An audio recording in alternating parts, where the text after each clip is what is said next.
The beginning. This is the beginning. There's a beginning, a middle, and an end.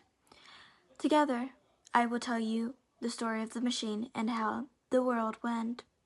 Griffin and I were both 25 and we hadn't seen each other since college, but kept in close contact. I was working at a cybersecurity firm and I really wasn't sure what he had been doing. He always just told me that he was, quote unquote, just working on something, end of quotes. I took a few vacation days from work to go and see him. We went camping for a night, and when we woke up the following morning, he told me about the machine. Wowsies! Sure is beautiful, I said, stepping out of my tent. Damn right it is, Griffin responded. He was a silhouette in front of the red light in dawn creeping over the mountain behind him. Come here, he said, fixing a pot of coffee. Yes, sir. It's serious. Come here. I sat beside him on a large log we'd rolled over the night before to sit around the fire. What's up? I want to tell you something, he said. Tell me what?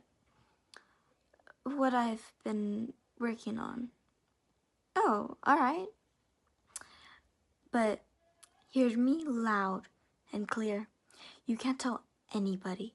It's a secret between me, you, and God. I won't. I swear to. No. I don't need any promises or swears.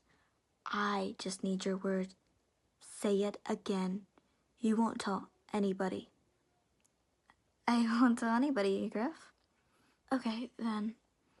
He spit out his thermal and muttered, a man only is good as his word. Someone famous said that, I think. I think that's from the Bible, dude. Ah, that's funny considering what I'm about to tell you. Makes me wonder if there is a God. He trailed, looking off in the distance. That uneased me. For some reason. Go on, tell me. Let me start off by saying this. I know how it's going to sound. Crazy. I know. You're gonna think, good, Griff has lost his mind. But bear with me now. I have proof. I have it with me. You have what with you? The machine. That's what I call it. What does it do? It can. Well, let me just show you. He ran to his tent, unzipped something, and came back with a laptop of sorts. But it was heavily modified and connected to it by a wire was a small box, a black box. He put the laptop in his lap and put the box next to him on the ground. You carried all that on the hike? You could have showed me all this stuff back at your place. I could have, yes, but didn't want to. What I have here is a game changer, man. If the government is tapping our phones and TVs, I don't want them to know about this. He pressed a couple of buttons and the machine made a whimpering startup sound. It takes a minute to get going. What does it do? I asked again.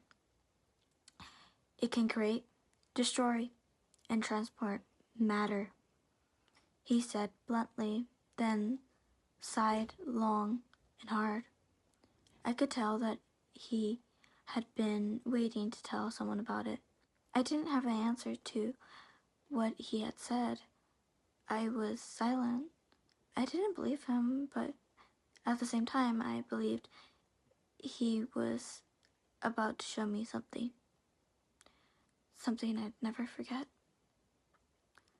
Dread began to boil up inside me. You don't believe me, he smiled. I wouldn't believe me either.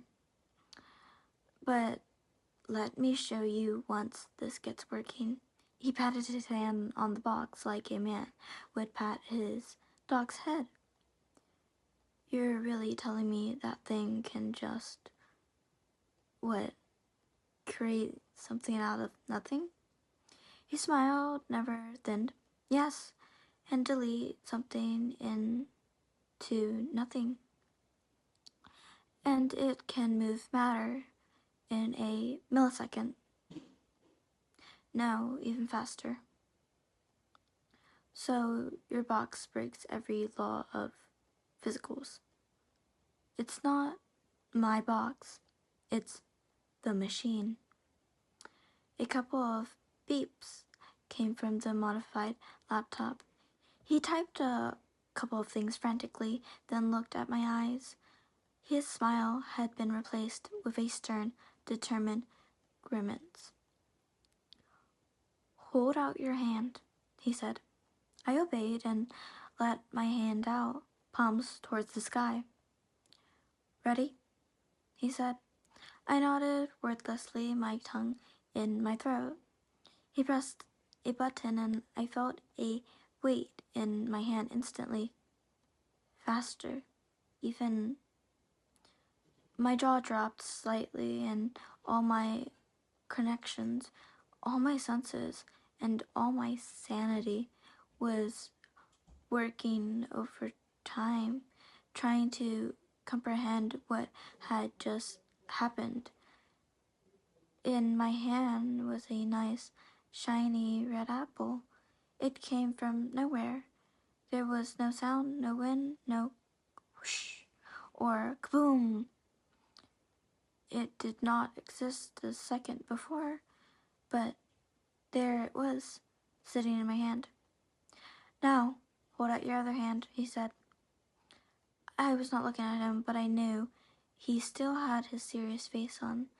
I complied and held out my other hand.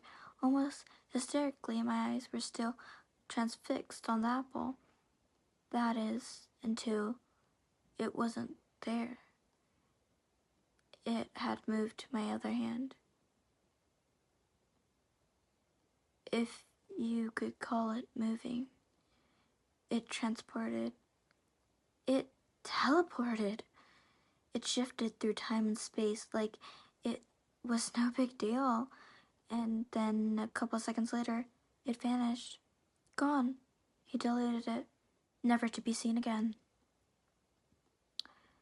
Frustrated, excited, terrified, those three emotions batted out of my head, and I took a deep drawl of air, realizing I had stopped breathing somewhere in those 20 seconds or so.